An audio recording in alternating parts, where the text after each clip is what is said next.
नमस्कार। आकाशवाणी चंडीगढ़ से प्रादेशिक समाचारों के साथ मैं निधि मुंजार। प्रधानमंत्री नरेंद्र मोदी ने भाजपा शासित राज्यों के मुख्यमंत्रियों और उप मुख्यमंत्रियों के साथ केंद्र सरकार की योजनाओं की पहुंच बढ़ाने के कदमों पर चर्चा की। श्री मोदी ने अपने अपने राज्यों में शासन को और बेहतर बनाने के लिए कई सुझाव दिए और कल्याणकारी योजनाओं के बेहतर वितरण के लिए संदेश देने पर जोर दिया। पीएम मोदी नई दिल्ली में बीजेपी मुख्यमंत्रियों की परिषद की 2 दिवसीय बैठक को संबोधित कर रहे थे, जो कल संपन्न हुई।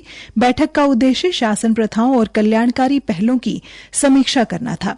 बैठक में भाजपा प्रमुख जेपी नड्डा और पार्टी के वरिष्ठ नेता राजनाथ सिंह और अमित शाह सहित अन्य लोग शामिल हुए।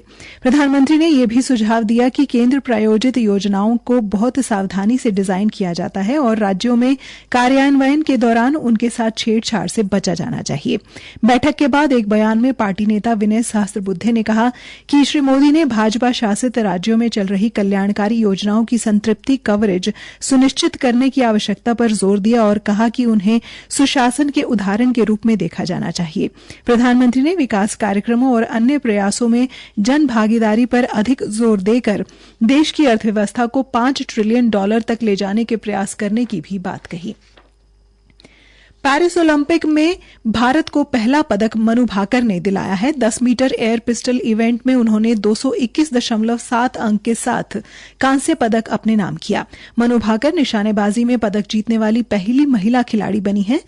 निशानेबाजी में भारत को 12 साल बाद पदक मिला है। मनु ने कहा कि आखिरी निशाने तक उन्होंने पूरा प्रयास किया। राष्ट्रपति, उपराष्ट्रपति और प्रधानमंत्री और हरियाणा के मुख्यमंत्री ने मनु भाकर को ओलंपिक में निशानेबाजी में पदक जीतने पर पहली भारतीय महिला खिलाड़ी बनने पर बधाई दी। राष्ट्रपति ने कहा कि मनु भाकर पर देश को गर्व है। हरियाणा के मुख्यमंत्री नायब सिंह सैनी ने कहा कि प्रदेश सरकार जगत गुरु संत शिरोमणि ब्रह्मानंद महाराज के जीवन का अनुसरण करके जरूरतमंद और गरीब लोगों के जीवन को सरल और सहज बनाने का काम कर रही है। मुख्यमंत्री नायब सिंह सैनी कल कुरुक्षेत्र में संत शिरोमणि ब्रह्मानंद सरस्वती महासभा की तरफ से आयोजित अभिनंदन समारोह में बोल रहे थे। इससे पहले मुख्यमंत्री नायब सिंह सैनी, सांसद नवीन जिंदल, राज्य मंत्री सुभाष सुधा जगत गुरु ब्रह्मानंद सदन का शिलान्यास किया और मुख्यमंत्री नायब सिंह सैनी ने स्वयं अपने हाथों से सदन की नींव की ईंट रखी। नायब सिंह सैनी ने 21 लाख रुपए की अनुदान राशि देने की घोषणा की। इसके साथ ही सांसद नवीन जिंदल और राज्य मंत्री सुभाष सुधा ने 11 लाख रुपए देने की घोषणा की। मुख्यमंत्री नायब सिंह सैनी ने कहा कि जगत गुरु ब्रह्मानंद ने हमेशा समाज को एक नई दिशा दिखाने का काम किया। इस महान व्यक्ति की तपस्या ने समाज को नया रास्ता दिखाया। आज सभी को इस महान व्यक्तित्व को दिखाए रास्ते पर चलने की जरूरत है। हरियाणा कर्मचारी चयन आयोग के अध्यक्ष हिम्मत सिंह ने बताया कि निष्पक्ष व पारदर्शिता के साथ आयोग सभी सरकारी भर्ती प्रक्रिया में सूचना प्रौद्योगिकी का अधिक से अधिक उपयोग कर अभ्यर्थियों को सुविधा प्रदान कर रहा है। शीघ्र ही लगभग 50,000 पदों की भर्ती प्रक्रिया को पूरा कराया जाएगा। 27 जुलाई को 7,414 टीजीटी पदों पर परिणाम जारी कर दिया गया है।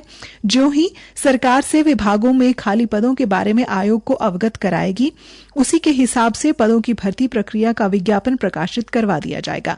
आईटी के उपयोग से अभ्यर्थियों को ऑनलाइन आवेदन करना होगा। सरकारी विभागों की मांग के अनुसार पदों की जानकारी वेबसाइट पर डाल दी जाएगी और इन्हीं पास उम्मीदवारों को श्रेणी का विकल्प देना होगा।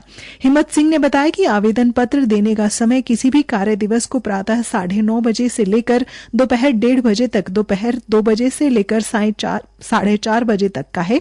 आवेदन पत्र आयोग के कार्यालय में रिसेप्शन कक्ष पर विशेष रूप से 2-3 कर्मचारियों की ड्यूटी लगाई गई है। उन्होंने बताया कि अभ्यर्थियों की आपत्तियों की सुनवाई व निपटान के लिए अलग से ग्रीवेंसी सेल बनाई जाएगी ताकि लंबित आपत्तियों का शीघ्र ही निपटान किया जा सके। इसी के साथ ही समाचार बुलेटिन समाप्त हुआ। नमस्कार।